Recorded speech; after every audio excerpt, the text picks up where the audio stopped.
Greg, bonjour. Une véritable révolution en matière de mutation pour nos collègues des compagnies républicaines de sécurité. Que se passe-t-il exactement ?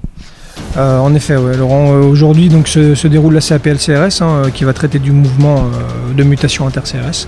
Et on s'est aperçu vendredi à la lecture des prélices qu'on avait quelques soucis dans le classement, ou au moins à tout le moins dans la manière dont avait été opérée la mise en place du classement des collègues qui veulent accéder à une mutation.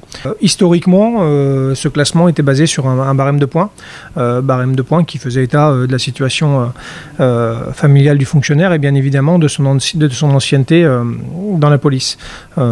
Aujourd'hui, on s'aperçoit que ce critère qui normalement est celui sur lequel doit se fonder le classement, d'ailleurs c'est décliné dans la circulaire de 2017 qui traite des mutations des agents. Aujourd'hui, ce critère, on s'aperçoit qu'il est placé en dernier. Donc finalement, on a face à nous une révolution dans la manière d'appréhender les mutations des fonctionnaires, contraire aux textes qui sont aujourd'hui en vigueur.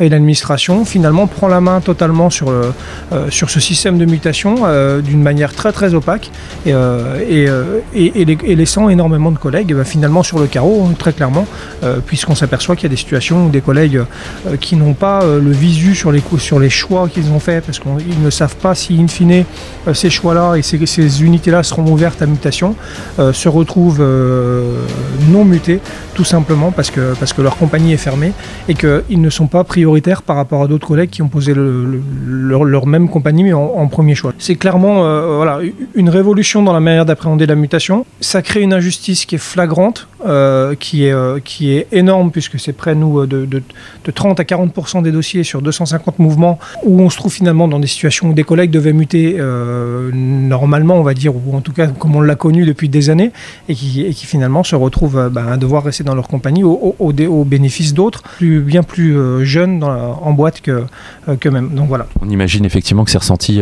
comme une injustice. Alors qu'est-ce qu'avec le secteur CRS tu comptes faire? Est-ce que la marge de manœuvre est importante? Alors, il y a évidemment aujourd'hui le mouvement inter-CRS où on est directement impacté. Je tiens aussi à souligner que dans une semaine, on a le mouvement général polyvalent, puisque là je parle de quelques dizaines de dossiers. La semaine prochaine, ce sera des centaines de dossiers qui seront concernés par cette nouvelle méthodologie. La circulaire de 2017 prévoit, encore une fois, que le barème de points et le classement se fait et se fonde à titre principal sur un barème de points détaillé. Ça, c'est le premier élément, c'est la base même, c'est la pierre angulaire d'un système de mutation. Aujourd'hui, on ne nous le dit pas, les collègues ne le savent pas.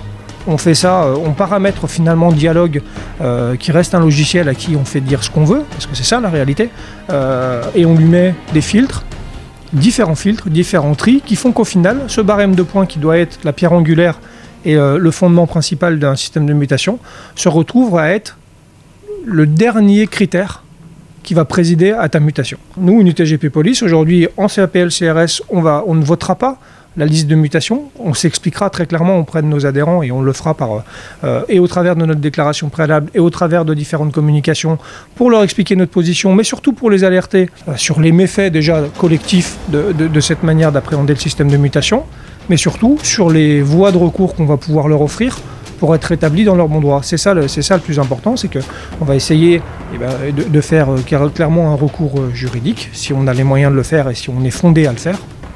Et je pense que ça sera le cas, pour permettre à tous les agents qui sont lésés par la mise en place de ce système de pouvoir se projeter vers un recours et sûrement une victoire, j'espère, au tribunal administratif et au moins d'être établis dans leurs droits. On imagine donc que ce dossier sera remis dans les mains d'un avocat et on a bien compris qu'on ne restera pas les bras croisés. Non, on ne restera pas les bras croisés, alors on espère qu'on ne sera pas les seuls. Je me fais pas trop d'illusions, j'imagine que la signature du protocole l'année dernière va une nouvelle fois empêcher les autres organisations syndicales de s'associer à notre démarche, alors que finalement c'est criant d'injustice. On a quelques exemples de toute façon qu'on mettra par écrit pour le présenter aux collègues et bien leur expliquer la situation. Si on laisse faire les choses comme ça, l'administration finalement elle prend totalement la main, encore une fois, et on abandonne surtout, comme je le disais tout à l'heure, quelque chose qui est important, c'est le repère historique que peut représenter l'ancienneté chez nous pour un système de mutation. C'est-à-dire que là, c'est finalement le seul critère moral, objectif, c'est ton ancienneté dans la boutique. On a tous vécu ça. Voilà, le gars, il a 20 ans de boîte, c'est peut-être un peu normal que de temps en temps, il soit prioritaire quelque part quand il veut muter ou changer de vie ou etc., etc.